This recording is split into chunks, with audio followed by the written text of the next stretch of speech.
Kegiatan ibu rumah tangga setiap hari bersih-bersih rumah. Halo guys, assalamualaikum warahmatullahi wabarakatuh. Gimana nih kabarnya hari ini? Semoga pada sehat selalu ya. Amin amin rabbal alamin. Nah, alhamdulillah banget ini aku udah mulai aktivitas lagi, karena sebelumnya itu aku udah agak lumayan loyo ya temen-temen ya. Agak lumayan lemes, tapi alhamdulillah sekarang semangat lagi. Pokoknya semua ibu hamil di luar sana yang nonton video aku, kalian harus tetap semangat. Nggak boleh ngeluh, nggak boleh males-malesan, karena kalau males-malesan tuh kayak gimana ya, aktivitas dan perkembangan sejanin juga jadi lebih lambat ya. Begitupun sebaliknya, kalau kita lebih aktif lagi, insya Allah nanti melahirkannya juga lebih cepat ya. Alhamdulillah, amin amin rabbal alamin. Doain aja semoga persalinan nanti aku diberikan kelancaran, kemudahan dan kesehatan tentunya dua-duanya teman-teman. Nah, lanjut aja. Setelah tadi aku naruh-naruh piring yang udah kering ke dalam lemari, aku mau lanjut cuci-cuci piring, karena piring yang udah ada di wastafel ini udah agak lumayan menumpuk. Jadi sebelum nambah numpuk, aku cuci-cuci terlebih dahulu sampai semuanya bersih. Ya begitulah kegiatan aku setiap harinya ya teman-teman ya. Namanya juga kegiatan ibu rumah tangga, pasti yang dikerjain tuh ya tentang kegiatan rumah tangga, nyapu, ngepel, masak, nyuci piring, nyuci baju dan lain sebagainya. Pokoknya masih banyak lagi pekerjaan-pekerjaan yang harus aku pegang hari ini ya teman-teman ya. Pokoknya kalian ngikutin terus video aku sampai habis ya. Tonton terus, jangan bosen-bosen. Kalau bosen kalian bisa skip aja sebentar, tapi nanti nonton lagi ya teman-teman ya. Jangan lupa yang belum subscribe, jangan lupa subscribe dulu, like dan komen tentunya. Dan kalau video ini bermanfaat buat teman-teman semua, kalian bisa juga share ya teman-teman ya. Bantu sharenya sebanyak-banyaknya ke rekan-rekan teman-teman semua nih. Oke, lanjut aja. Aku bersih-bersih nih, cuci-cuci piring yang udah agak lumayan berkurang ya, karena sebagian udah aku cuci. Ini aku cucinya pakai Mama Lemon, karena ya biasa ya, aku tuh langganannya pakai Mama Lemon karena enak banget dipakainya, berbusa gitu dan cepet gitu ya bersihnya teman-teman. Udah gitu wangi juga, kualitasnya pokoknya oke banget deh ya Mama Lemonnya. Tapi tergantung sesuai selera aja sih ya, ada yang pakai mungkin merek lain juga teman-teman. Pokoknya intinya mah kalau cuci piring tuh ya harus ada busanya gitu kan. Nggak mungkin cuci piring itu cuma pakai air aja, nanti yang ada ujung-ujungnya nggak bersih dan jadinya itu kayak bau gimana gitu ya. Oke, lanjut aja. Setelah semuanya udah aku cuci-cuci sampai bersih, ini piring-piring, mangkok, gelas, sendok dan lain sebagainya, lanjut aja nanti aku bilas-bilas sampai semuanya juga jadi bersih ya temen-temen ya. Karena kalau nggak bersih nanti yang ada jadi males gitu dipegangnya dan kayak anyit-anyit gimana gitu ya, nggak sih teman-teman ya. Pokoknya sama aja sih ya.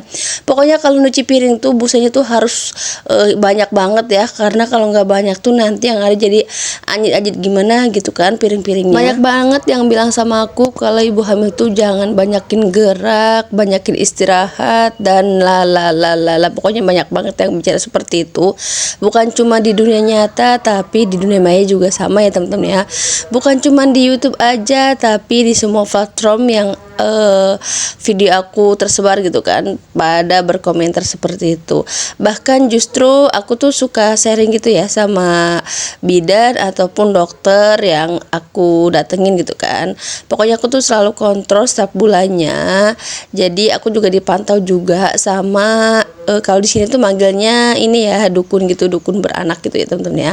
Tapi insya Allah dia aman sih ya teman-teman, karena emang udah di dampingin gitu sama bidan desanya gitu. Jadi di sini juga terpantau setiap bulannya pergerakan dan perkembangan tumbuh bayinya itu, calon bayinya gitu kan jadinya.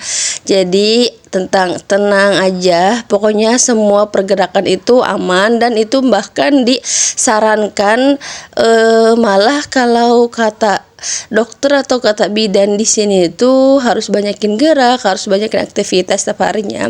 Karena kalau kita cuma rebahan, tiduran, nonton TV sambil main HP, ya walaupun ada pergerakan sedikit juga, itu malah lebih hasilnya itu kayak gimana ya, jadinya itu kurang berkembang, dan yang ada nanti timbul perbengkakan gitu di area badan kita loh teman-teman.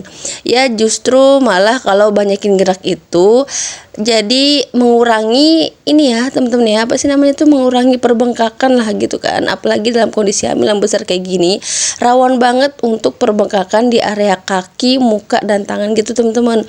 Jadi disaranin sama dokter atau bidan di desa situ harus banyakin gerak. Jadi makanya aku banyakin gerak banget, dan alhamdulillah banget ini ada kegiatan, jadi lumayan juga aku bikin konten gitu ya teman-teman. Nah, untuk di tempat kalian ada yang sama nggak sih yang lagi hamil nih sekarang? Boleh komen di bawah. Kalian ini sama nggak nih dipantau sama bidan desanya, sama dukun beranaknya juga di desanya gitu kan? Soalnya di desaku tuh ada dukun beranak gitu, dan itu tuh dipantau banget. Bahkan kalau kitanya mau kontrol ke dokter juga bisa ya, kayak USG gitu, itu tuh kan harus ke dokter ya, karena di bidan itu cuma diperiksa aja, nggak ada kontrol-kontrolan seperti itu. Jadi kalau kitanya mau periksa ke dokter itu harus, maksudnya kalau kita mau USG itu harus ke dokter dulu terlebih dahulu gitu kan. Kalau di bidan desa tuh aku biasanya tuh kontrolnya tuh setiap posyandu gitu loh teman-teman. Nah, kalau untuk di dukun beranaknya itu setiap bulan juga. Nanti kalau dukunnya udah tahu kalau kita tuh lagi hamil, pasti juga bakal ngitungin sendiri, dan dia juga bakal kesini sendiri tanpa harus aku panggil ya teman-teman ya, karena ya udah pegangan dia juga gitu kan. Jadi udah tanggung jawab dia juga. Kalau di kampung aku tuh seperti itu loh teman-teman. Jadi dipantau sampai usia aku tuh 9 bulan, dari usia 4 bulan sih kalau nggak salah ya, 4 sampai 5 bulanan lah gitu kan. Itu tuh dipantau sama dukun beranak, dan itu juga dilihat-lihat atau dipegang-pegang atau bahkan diurut-urut gitu ya ininya, perutnya. Jadi biar tahu perkembangan janinnya itu seperti apa, posisinya itu seperti apa, terus bagus enggak masalah janinnya, segala macam. Pokoknya mereka lebih tahu lah kayak gitu kan.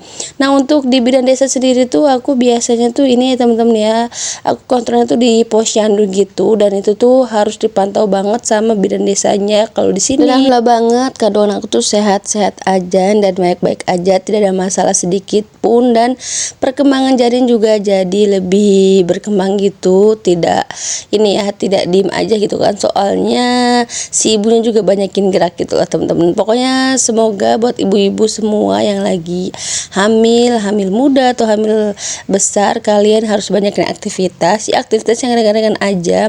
Kalau kalian kecapean bisa istirahat sebentar, nah lanjut lagi seperti itu. Pokoknya intinya jangan setiap hari tuh jangan banyakin tiduran, jangan banyakin gerahan, pokoknya jangan mageran lah ya. Pokoknya intinya mah banyakin aktivitas aja, kayak nyapu-nyapu juga, itu juga kan aktivitas yang ringan-ringan aja kayak gitu. Oke, lanjut aja. Setelah tadi nyuci piring, lanjut aku bersih-bersih area perkomporan gitu ya teman-teman ya. Nah, setelah itu lanjut aja aku sapu-sapu, karena di bagian bawah itu kayak kotor gitu, jadi aku sapu-sapu biar enak gitu kalau di ininya ya, di apa sih namanya, diinjaknya gitu si lantainya. Nah, oke, terima kasih buat teman-teman semua yang udah nonton video aku sampai selesai. Sampai ketemu di video aku selanjutnya. Bye bye. Assalamualaikum warahmatullahi wabarakatuh. Jangan lupa yang belum subscribe dulu, yang belum share jangan lupa di share ya, semoga bermanfaat. Assalamualaikum.